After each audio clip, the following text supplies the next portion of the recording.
adventures and outdoor education.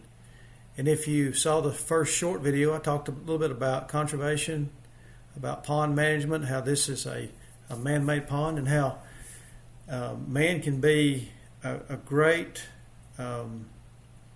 he can be a great asset to the land if we take the scientific principles that we know of, that we know work to help improve habitat for fish and wildlife, and then we can do good things on the land, not just take from the land. Now, conservation means wise use. It does mean use, but it means that we're going to look at what we're using, and we're going to, try to use things wisely and manage them in such a way as there will be resources for the future. And so, I talked a little bit about this landowner who had a plan, had a vision, if you will, for this pond on this spot on the land, and how he planned this out, and how he designed this pond based on how deep he wanted and how much land he wanted to flood. And he also he had a certain order he had to go by. Okay, which all, if you think about that, that's the way our world that we live in was created also. So I bring this point up because some people look at the world and think it's just an accident.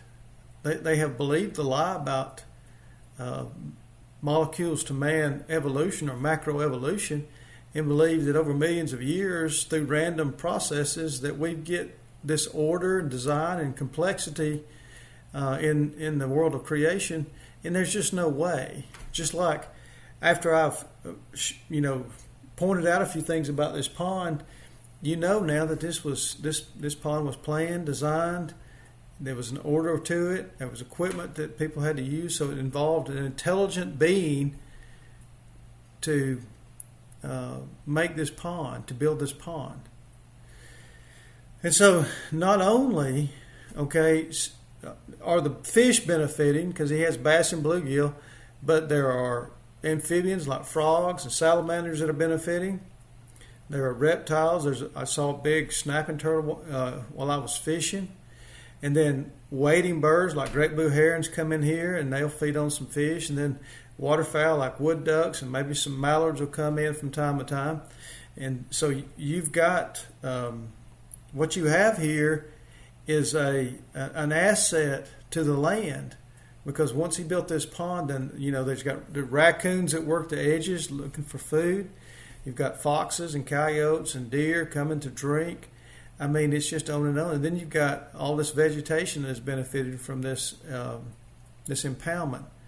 So I say all that to say this: we are here. You're seeing me catch some small bass, and I'm keeping them.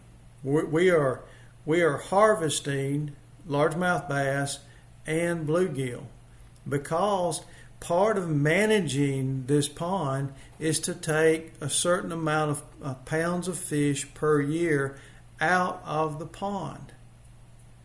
Okay? We need to take a certain amount of fish out of the pond. Because if you don't, your pond will get out of balance.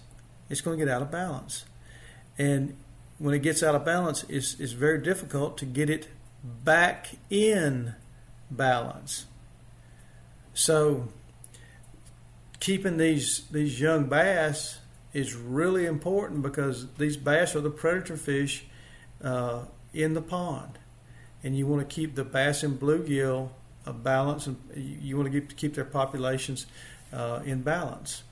So I wasn't a professional fisheries biologist. I was professional and still do practice with some landowners. I still work with some landowners as a professional wildlife biologist. But I had fisheries classes as part of my training, and one of the classes I had was farm pond management.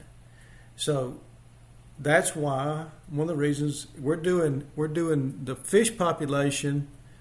We're benefiting it by taking these fish, the overall population, and we're helping the landowner at the same time. And we're also getting to take the fish and enjoy them as we are going to clean them and eat them later on.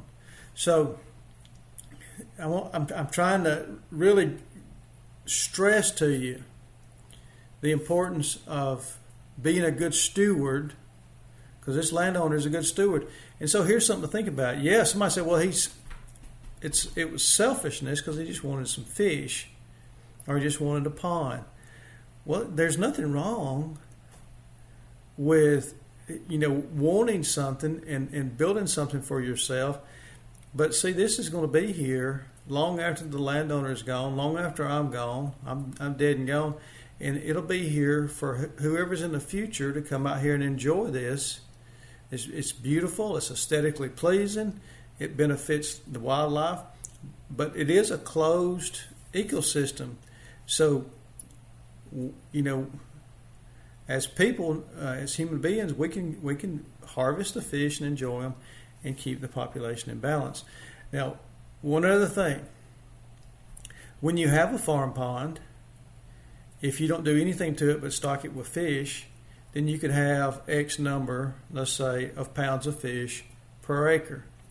If you decide to feed them the high protein fish food, feed the bluegill, then you can double the amount of pounds of fish per acre. Okay? Now, if you decide to feed and fertilize the pond, there's fertilizer you can put in the water. It causes algae bloom, which helps feed the smaller fish that are in the pond, which then provides more forage for the bigger fish. Anyway, if you do that also, you can triple the amount of fish per acre in the pond. So this is all science that has come about over the years and how to have healthy fish populations in farm ponds.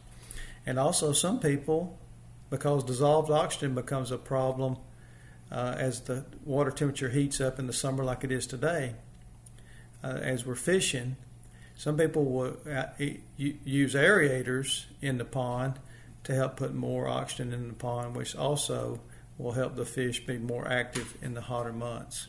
Okay? So, there again, the question is man, is he a plague upon the land? Does he just take? Or can we exercise the dominion mandate as given to us by God, the Creator, as we read about in Genesis chapter 1? He told Adam to have dominion over the fish of the sea, over the birds of the air, and over everything that creeps on the ground, and over all the earth. And the dominion meant that man was to be a steward over the creation.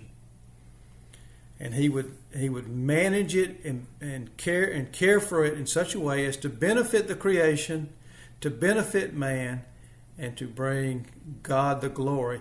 And I would say that the way this landowner, this pond owner, this landowner has managed his property brings God glory, because he's doing